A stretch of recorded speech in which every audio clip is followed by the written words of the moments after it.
South Korea is an emerging world leader, the world's 7th largest exporting nation. They make more ships than any other country. If we look at Korea today, it is emerging at such a pace that it's almost blindsiding some people right now. They're exporting more memory chips and display panels than anyone else on Earth. People who know this country view it the same way as we do, that it is a very dynamic, very energetic, hard-working country. They're designing brand new transport systems. South Korea has developed at an extraordinary rate. And a lot of that is to do with the fizzing energy, the frenetic pace of the economy, and the sheer energy that people are willing to invest in it.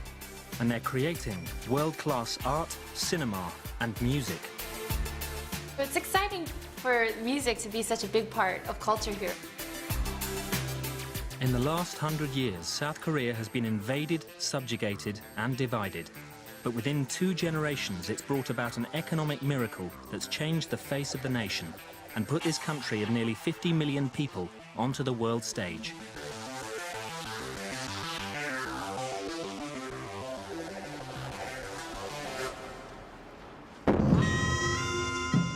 In the 7th century, 3 kingdoms came together to form Korea.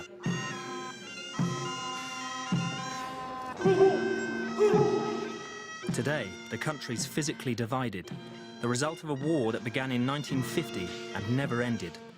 The fighting stopped in 1953, but an uneasy ceasefire carries on. The Demilitarized Zone, or DMZ, marks the divide between South Korea and the Communist North. 2 million soldiers patrol the border. It's the most heavily fortified on Earth.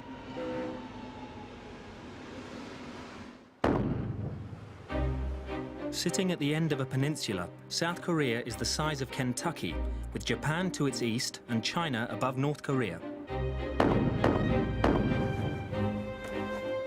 In less than 6 decades, South Korea has risen like a phoenix from the ashes to become an economic powerhouse with ambitions to match. On the international stage, it's hosted an Olympic Games, co-hosted the World Cup, and in 2010, it became the first Asian nation to host a G20 summit. President Lee Myung-bak welcomed the world's leaders to discuss economic and social issues. 구체적인 성과를 도출하기 위해서 노력할 것입니다. In the United States, where we're on track to cut our deficit. It put his country at the top table of international politics and highlighted the differences between the 2 Koreas. Koreans by nature are optimistic people. We couldn't have survived the war and the poverty had we not been optimists. But I think with one big caveat, that we have a huge challenge looming over the horizon that most of our peers in the G20 don't have.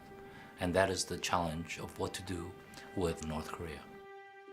We have the fear that this might lead to another conflict that destroys everything achieved. They've broken the armistice on numerous occasions. Most recently, the unprovoked sinking of one of our naval vessels, the artillery shelling without provocation of Yeonpyeong Island, the harassment, the threatening.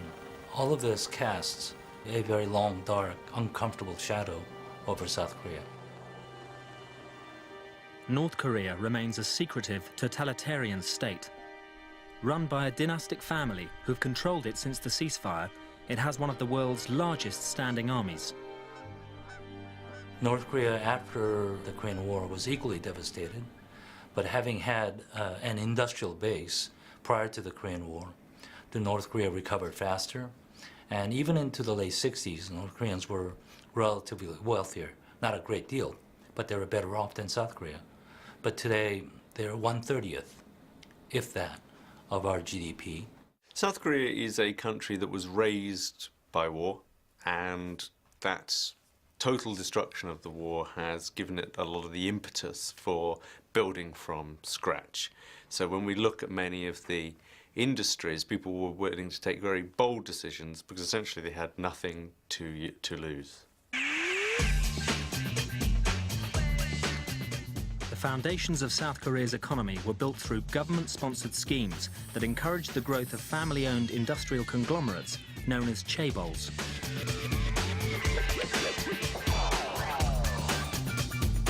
Two of the most globally significant chaebols that have dominated the country's economy are Lucky Gold Star, or LG as it is today, and Samsung. Samsung started out in 1938 as Samsung General Store, which was a trading company which sold dried fish and other foodstuffs. Our history starts from 1947. We started out as a small manufacturer of cosmetic facial creams for women. And then we ventured into other industries such as plastic materials, healthcare products, household goods, electronics. After the devastation of the Korean War in the 1950s, Samsung began to move into new business areas to help rebuild the Korean economy. Some of those included, for example, textiles and sugar refineries. Now, by the late 1960s, Samsung began to move into the electronics industry.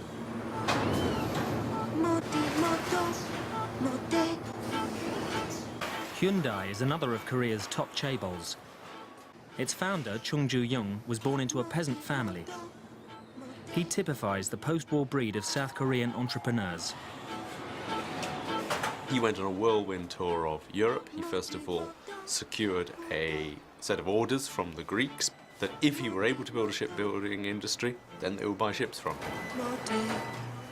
Predicated on that, he then travelled to London, where he met a, first of all, rather sceptical Barclays Bank and told them that the Koreans would build ships.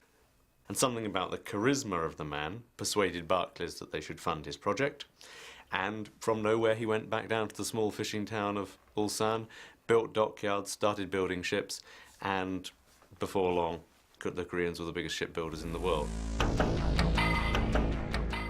South Korea is still the world's biggest shipbuilder, and this, the Triple E, will be the world's biggest ship. South Korea is making 10 of them, costing $1.9 billion.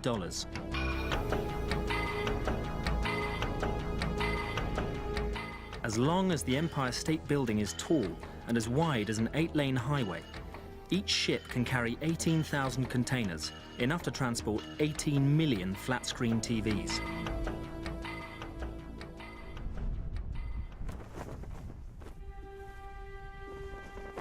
While the economy has grown exponentially, South Korea's political journey toward democracy has been more tumultuous. A combination of military rule, dictatorship, corruption trials, and assassination has dogged the country. The effects of this political instability can be seen even today, when its parliamentarians disagree in a spectacular fashion. South Korea's industrial rise has been less volatile, but no less challenging. Heavy industry and labor-intensive industry like textiles were the nation's mainstay in the 1970s. But its neighbor Japan had an unbeatable reputation for cars, electronics, and desirable gadgets. South Korea wanted what they had. In the early days, it's got to be admitted that Korea had a rather shady past in its relationship with Japan, that over the weekends, Japanese technicians would make a bit of extra money by coming over and selling secrets to the Koreans. Korea became a master of the copycat technology, but that doesn't mean that it isn't innovative. It becomes very powerful at using its control of management, of costs, of production systems, to be a very powerful, what it calls fast follower. The speed of South Korea's catch-up in the 1980s was meteoric. It became one of the tiger economies of Asia and a magnet for money. Investment in the economy was huge, both from abroad and at home. But by the late 1990s, the relationship between the banks, the chaebols, and the government created an investment bubble. In 1997, that bubble burst, and South Korea was bankrupt. The Asian financial crisis of the late 90s was very tough on Korea. About 20% of the large conglomerates failed. Many of the others were in tough financial condition. South Korea needed a $58 billion bailout. The International Monetary Fund stepped in, but wanted to change the cronyism that had helped create the crisis. South Korea had survived occupation and war to become one of the world's leading trading nations. Could they do it all over again?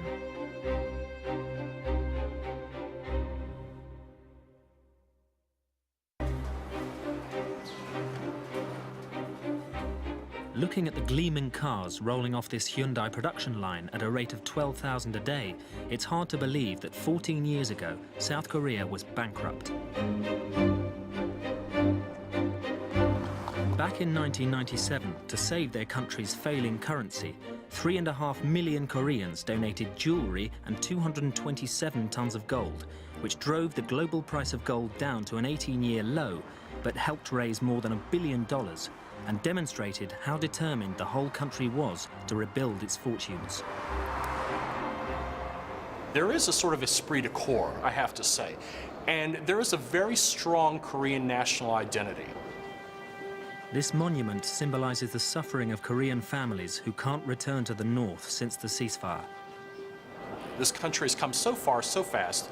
It has to do with the separation of other Koreans on the peninsula.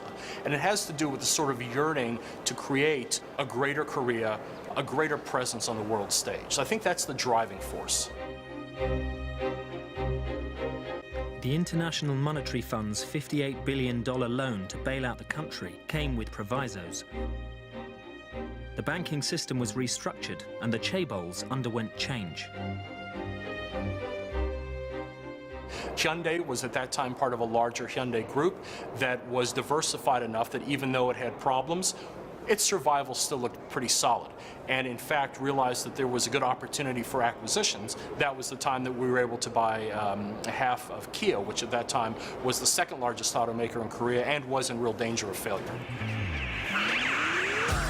Buying Kia and the reorganization that followed the economic crisis took Hyundai from a car-making minnow to the 5th largest in the world. It's all a long way from the company's first car, the Pony.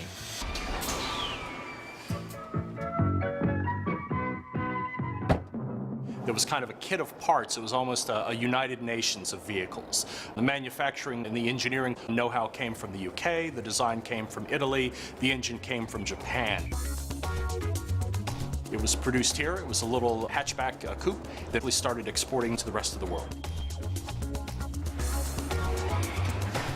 As Hyundai Motors have grown, their ambitions have too. Now the company's going head-to-head with some of Europe's most prestigious brands, like BMW and Mercedes.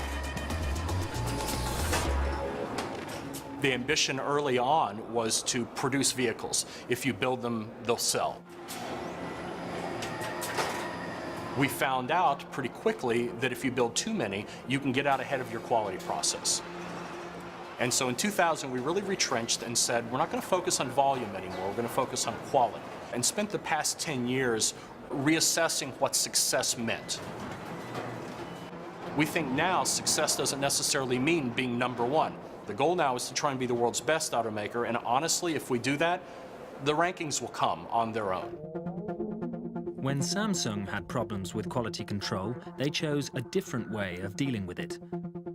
In 1995, when a fault was found with some of the cordless phones produced at our Gumi plant, the chairman ordered about 2,000 executives together for a ceremony. And at that ceremony, these cordless phones and other devices were destroyed in a ceremonial way. And this was really done in order to emphasize and signal a real shift in the way that we approached quality management. Hyundai believes their success is due in part to improved products, but also understanding local markets. One of the ways that Hyundai Motor has really assured its success globally is relying on the expertise in local markets and not necessarily putting a Korean imprint everywhere around the world. It's an intensely pragmatic culture and pragmatic business environment. When the global downturn hit in 2008, Hyundai America came up with a radical idea to get US citizens to buy Korean cars. We created something we called the Hyundai Assurance Plan, and we basically said, if you buy a new Hyundai and you lose your job, you can give the car back. And the truth of it was, we didn't get many cars back, but it created a great deal of goodwill. The following year, Hyundai took on rival Toyota, cheekily offering a $1,000 trade-in in the US during the Japanese car giant's woes. And it worked. Hyundai increased its market share. South Korea's hunger to succeed enabled it to pay back its IMF loan 3 years early, and by 2004 it had joined the trillion-dollar club of world economies. I think globalization is inevitable. We've known that the world economy grows faster by interdependence and trade. If that is the paradigm, then for those of us who see ourselves as more advanced economies, have one goal: to climb the value-added change. South Korea now has 10 companies in the global Fortune 500, has recently ratified a free trade agreement with the EU, and is close to doing a deal with the US. Samsung's home market of Korea is relatively small, which means that our growth is really outside of the country. So today, more than 90% of Samsung's revenue is generated in exports outside of Korea. One of the impressive things about South Korean industry is its ability to forge new markets very quickly, particularly being bold and going into areas where other investors, and particularly their rivals, sometimes are a bit fearful to go. And if you take a company like Samsung Electronics, it's the second biggest individual exporter from China. So they've certainly moved into these regional markets. As soon as they can see an opportunity, they'll move into it. In 2009, Samsung's profits were double Japan's 9 major consumer and industrial electronics companies combined.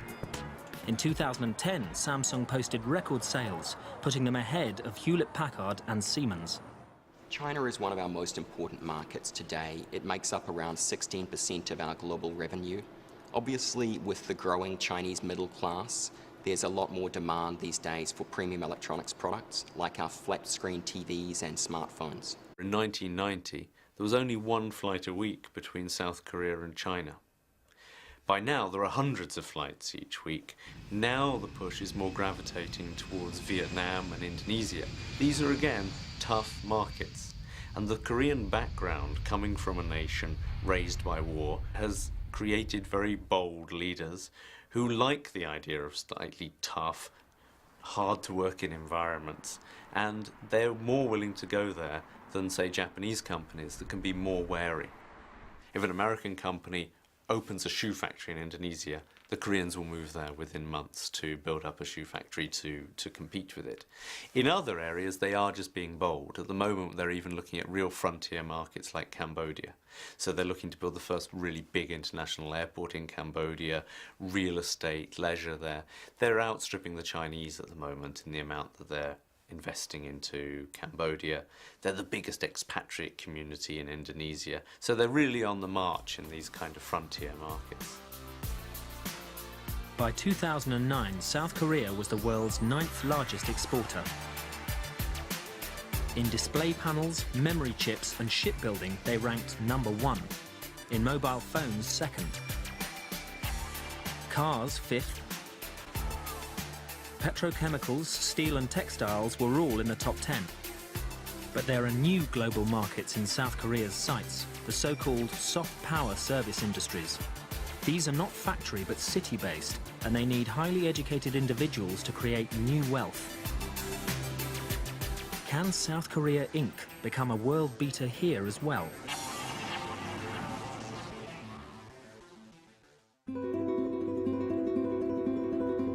Just 60 kilometers from the border with North Korea, Seoul changed hands 4 times during the Korean War. Like South Korea's economy, it has been rebuilt and expanded and is now one of Asia's international business hubs. Seoul's ambition is to compete with destination cities like New York or Paris. About half of South Korea's total population live in and around Seoul. That's 24.5 million people. But while the city's natural setting, the mountains and the Han River, are picturesque, Seoul itself is in need of a makeover. 그런 시절을 거치면서 사실은 When we were growing rapidly, it was difficult for Seoul to pay more attention to making the city beautiful. 굉장히 역부족인 그런 상태가 한동안 지속이 됐던 거죠. 그랬기 때문에 불과 몇 년 전. Therefore, Seoul was regarded as a grey concrete city until 5 years ago. 오명을 벗어나기가 쉽지가 않았습니다. Part of it comes down to just the scale of the place. It's sprawling, it's huge. It has a legacy of a lot of particularly ugly housing. And the problem with ugly housing versus ugly office buildings is people live in ugly housing. So it's going to take a very, very long time to regenerate a lot of those areas. If anyone can do the regeneration, though, it's certainly the Koreans. The cultural legacy of the city is being rediscovered. This space is a reclaimed oasis in the car-choked streets to celebrate Sejong the Great, one of the nation's founders. This is the latest construction in the city's $102 billion project to make Seoul a design capital. 동대문 농장 터에 만들고 있는 DDP를 예를 들 수 있습니다. 그 공간은 We are currently building DDP on the land where Dongdaemun Stadium stood. The site has historical significance because there are the remains of a fortress wall and an army from the Chosun dynasty. 공간인데 This landmark building will house design-based businesses and become the fashion hub for South Korea. The site it sits in will be a green space in the city. 야구장과 축구장으로 쓰이던 공간인데요. 과감하게 We made a far-reaching decision to tear down the two stadiums and excavate the site to reveal our history from centuries ago. 되살려서 지금 역사 문화공원으로 만들어 놨거든요. 그리고 거기에 이어 Now there is a history and cultural park of Seoul. 이 건축물은 지금까지 구현된 적이 없는 아주 Above the park, we are building a design plaza. We have employed cutting-edge architectural technologies to build this innovative design. 건축물이 지금 만들어지고 있습니다. Something else Seoul is determined to change is its traffic problem. South Korea wants to become the world's 7th green power within a decade. KAIST, the Korean Advanced Institute of Science and Technology, are developing a transport system to help them achieve that goal. OLEV, the online electric vehicle. The prototype buses and cars take up power magnetically from electric strips buried in the road. There are 4 supporting motors that are the same as diesel motors. The main motors sit at the back of the engine compartment. This black box is the battery. The size and cost of this battery is only a fifth of other electric buses' batteries.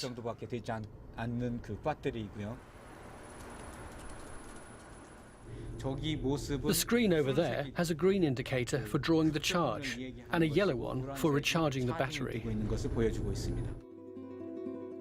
OLEV could change urban transport worldwide. And if 50% of Koreans switch to OLEV, the country could reduce its oil imports by 35 billion barrels a year. 운행되는 노선의 한 3분의 1 정도. Only a third of the route needs to be capable of recharging. This system is a dream come true. 운행될 수 있는 정말 꿈과 같은 그러한 시스템이죠. From a country that was a fast follower, this South Korean innovation is set to challenge the rest of the world within the next few years.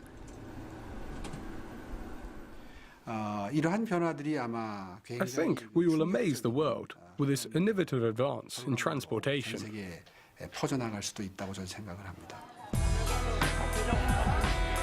While South Korea's industry has been focused for 60 years on exports, the city's tourism boss is focused on importing visitors. It's a green city, and we've been attracting hordes of tourists. In 1980, we had 1 million visitors, or not quite. 10 years later, it became 3 million. And last year, 2010, we had almost 9 million. One of the great challenges for South Korea right now is that it is bottom of all league tables when it comes to Asian tourism. Tourists don't want to go to South Korea. They want to transfer through the airport. They want to use its airlines. They don't necessarily want to get off the plane. We've invested a lot of time, energy, and money. The result is Incheon International Airport, Seoul's International Airport, has been voted the world's #1 airport for 6 years in a row. South Korea is not yet in the ranks of Asia's top destinations, but it has plans to tempt the world's traveling consumers. We look at Korea today, it is emerging at such a pace that it's almost blindsiding some people right now, because all eyes are on China. Eyes have sort of been on Japan, but certainly we've seen this China focus. But if you talk to luxury goods companies, if you talk to retailers, if you talk to even small trouser manufacturers in Italy, just focusing on the consumer side, they say the most magical part of the world right now is South Korea. Look at the three main department store brands.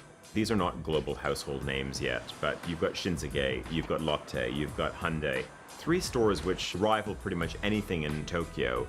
They beat the pants off of anything in Hong Kong. And you can pretty much write off North America, Australia, and Europe.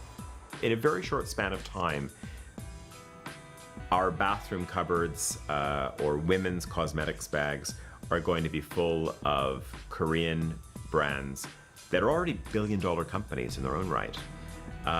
They just haven't gone beyond the borders of that nation yet, but they're on their way.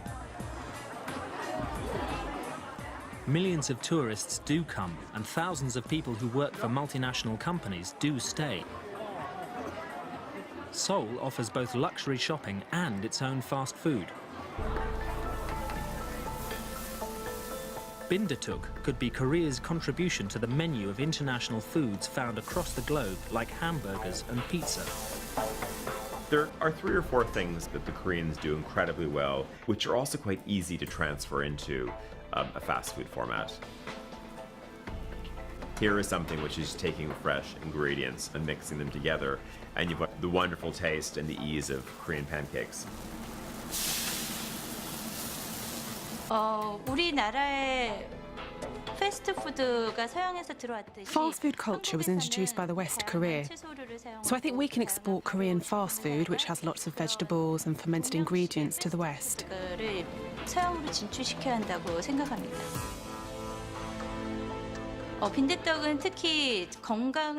think bindaetteok is particularly good for health-conscious Westerners. It's because it's made of mung beans. It's a mixture of ground mung bean, pork, kimchi and vegetables. So it's low calorie but nicely nutty in flavour. Brand South Korea is becoming more of a reality, and Seoul is its shop window. It has myriad assets, from hot springs, of course, Korean cuisine.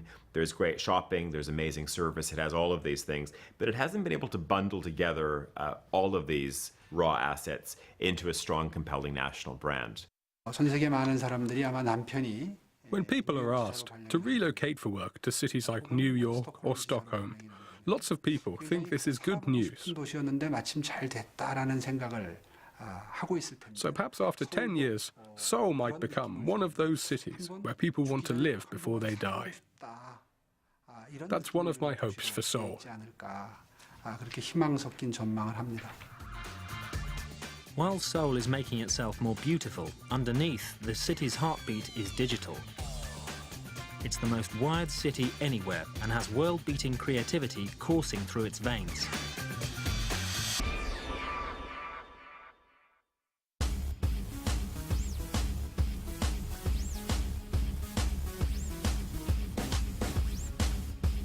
Korean pop, K-pop, has taken Asia by storm, and now its stars are becoming big in the West. The Hallyu, the Korean wave, is a cultural phenomenon, and in the global soft power stakes, it's been called the country's biggest weapon. When you look at raw soft power, those assets that can't be bought but are instantly loved and embraced by people around the world, the Koreans have understood how to export those things in spades. K-pop and now Hollywood film star Rain is one. He's been selected as one of People magazine's 100 most beautiful in the world. And film director Park Chan-wook, an award winner at Cannes, has Quentin Tarantino as a fan. And girl groups like Wonder Girls and Girls' Generation have gone international, making millions in export revenues. The K-pop has definitely become a bigger influence than it was like 5 or 10 years ago. So it's exciting for music to be such a big part of culture here.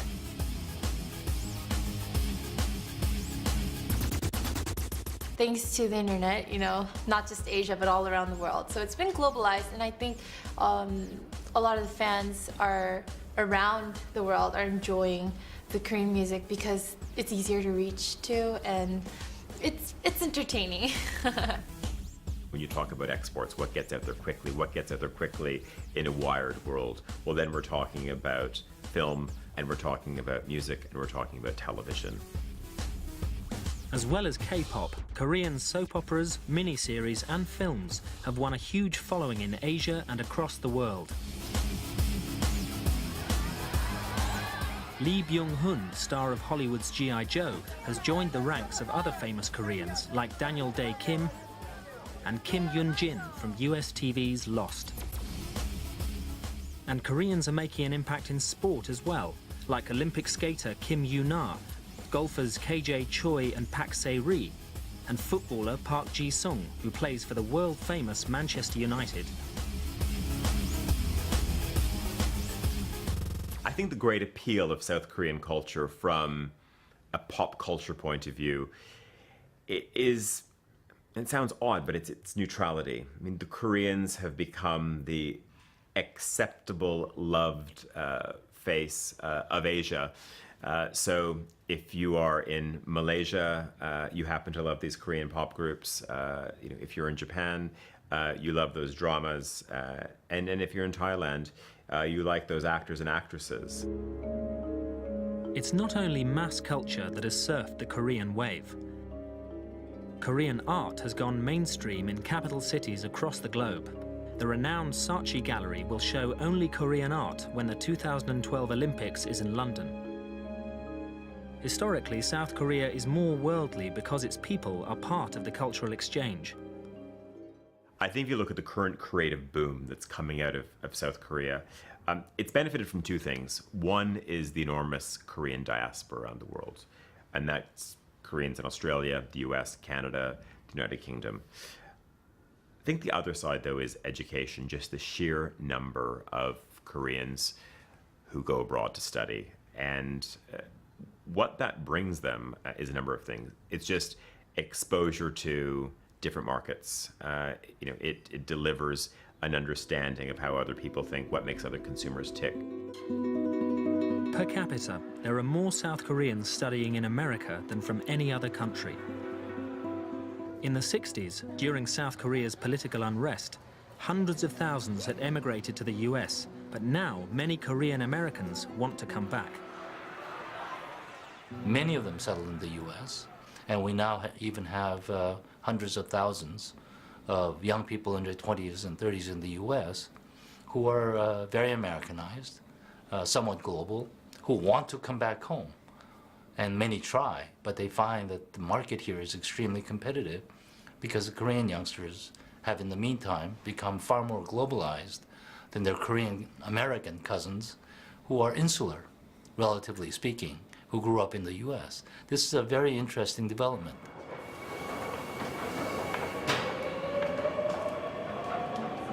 Another reason South Korea is so globally in tune is that the country is a trailblazer for high-speed internet. 81% of the population are wired to broadband. Seoul calls itself the most wired city on Earth, and even in the subway, there is connectivity.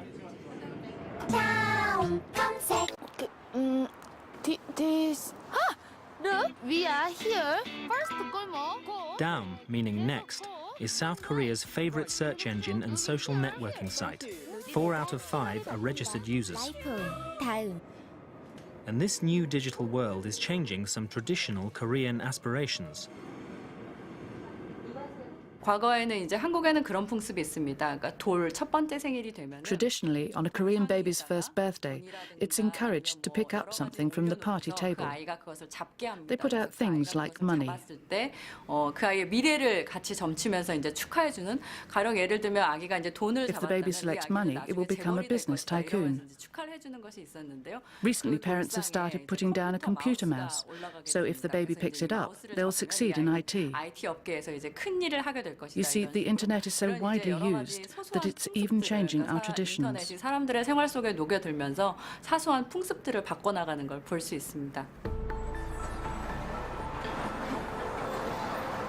Small IT companies are multiplying fast in South Korea, and young people are attracted to their different way of working.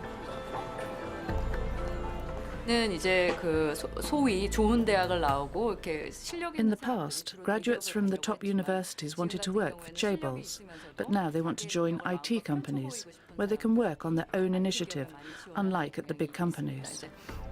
이러한 흐름들이 아마 그 I think this kind of shift will slowly change the working cultures in Korea. 생각이 됩니다. It's not just how people work, it's changing who works. A high percentage of the industrial giants, the chaebol's workforce, is male, and an even higher percentage of men fill the top jobs. But in these new industries, things are changing. 특히 이제 고위직으로 왔을 때, 그러니까 팀장들이라든가 이런 식으로 이제 There are lots of women in senior positions in IT, and the ratio of men to women is 50-50. 반반이 될 정도로 많이 있고요. 이런 것들이 This is a very new working culture in IT, and many Koreans in high-level jobs find it odd. 신기하게 생각하는 한국의 문화고. What's happening in IT reflects a change in South Korean society. Some of the old ways are being challenged by the young. And the chaebol system is more than 60 years old. The problem is the chaebol system is very strong. So if you get a dynamic little middle-order company, it will either get broken down by the chaebol in the sense that it's a supplier to the chaebol, so the chaebol will start to demand tough terms from it and it will feel pressured financially. On the other hand, if it's doing really well, a chaebol will just buy it. Young South Koreans' priorities are different to their industrious parents and grandparents who worked long hours to raise their country into an economic powerhouse. And soft power is accelerating the speed of that change.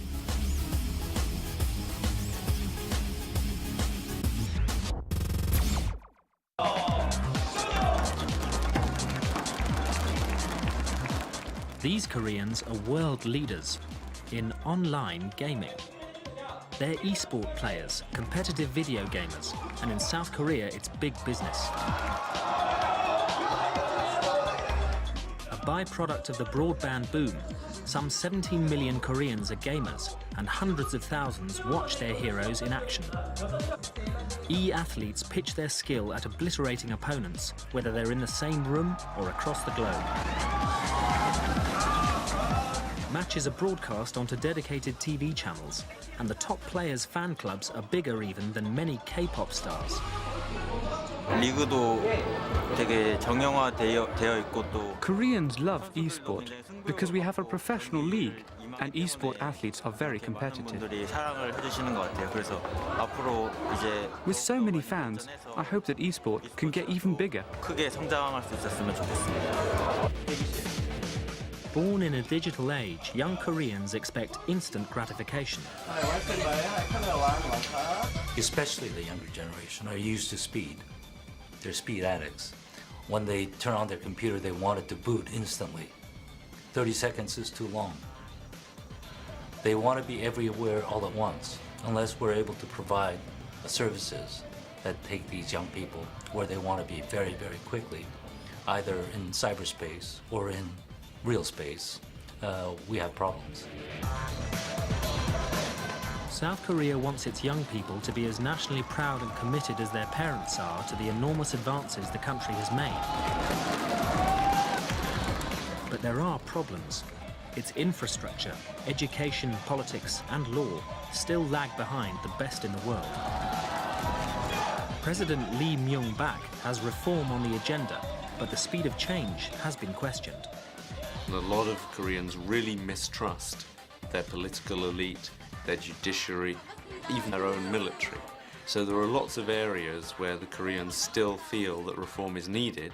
The problems are very clearly diagnosed, even by the government itself, but they feel that there's only very, very tepid reforms being pushed to try and change those institutions. Socially, there was a great deal of pent-up resentment at government policies that didn't seem to provide for increasing amounts of welfare for the population as a whole. That is changing. The Korean government's public welfare budget has increased dramatically in the last decade and a half, where today it takes up the lion's share. This big industrialization, though, does have a dark side to it. Because although Korea could be incentivized to work like this, it became almost a compulsive working society. People became addicted to their work, and in many ways they still are. In modern era, one expression has become synonymous with Korean character, 빨리빨리. It's a hurry, right? It's been a hurry culture with its positive and pejorative connotations. I think we have learned from this. A lot of these things we have achieved in such a short period of time is because of hurry and 빨리빨리 culture. For Korea to move forward in some ways, it needs to take a step back. Its education system and its companies are locked into a certain way of thinking, of rote learning, of mass production, and there needs to be a sense of how do we incorporate creative thinking, innovation, different types of companies into our economy? How do we allow the middle order, more innovative companies to stand on their own and not be eaten by the chaebol? But even as they begin to address their social problems, South Korea's political ambitions are starting to be realized. When President Lee Myung-bak hosted the G20 in 2010, the country believed it was time they were recognized as one of the world's developed nations, but with an awkward history.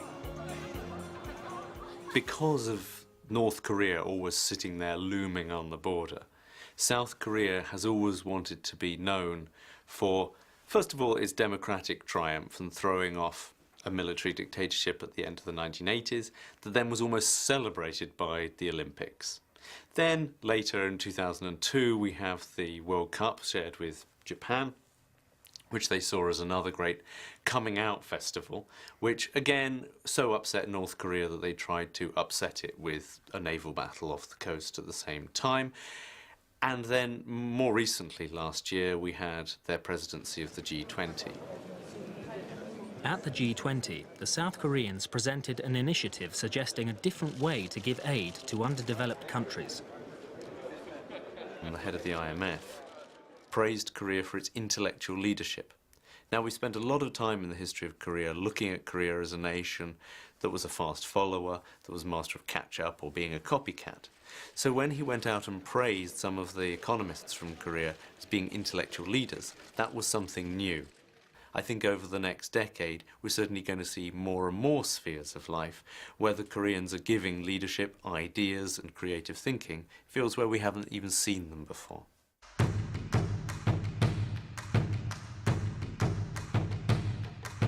But South Korea remains only half of a nation that has existed since the 7th century. Could it be in this century that it unifies with the North? There are many optimists who think that the unification could actually be the shot in the arm that the South Korean economy has always needed. That there's going to be a cheap workforce, there's going to be room for development of South Korean factories up north, that always South Koreans are looking for that point of comparison with Japan. Will unification be the thing that gives us that extra fillip and brings us up to the level that the Japanese are at? Even without unification, to progress and get that competitive edge, South Korea needs its trademark on products to be as nationally strong as French perfume, German cars, and Japanese technology. Once upon a time, Samsung, they fought purely on price. Now they fight on design and service. It is our technology that made your life smart. we're now approaching what I sort of see as the third Korean wave. If the first Korean wave was LG, Samsung arriving in our households, more Hyundai vehicles and Kia showing up on the street, if the second wave was the K-pop boom, the soap opera boom, let's say the whole soft power boom that we've seen from South Korea, the third wave is going to be an industrial and brand one. And what we're about to witness are Korean brands hitting every other part of our daily life. After 60 years of near relentless growth, does South Korea feel it has achieved its goal? And is there more to come? On the whole, I think South Koreans today, in 2011, feel relatively comfortable economically. There isn't a great deal of discontent in their lives. They worry about North-South Korean relations. They worry about the environment. They worry about the scarcity of resources. They worry about their children. But these are the worries of a relatively affluent, relatively comfortable economy anywhere on this planet. The only distinction, I think, is that the Koreans may be still a bit more hungry than the wealthier European countries or North American countries. Now is an interesting time to be Korean and see how well South Korea can fulfill its promise of great things to come. Everything points to a vibrant country that has married the best of both Western and Asian culture in a free market economy, and it could well make South Korea the nation to watch.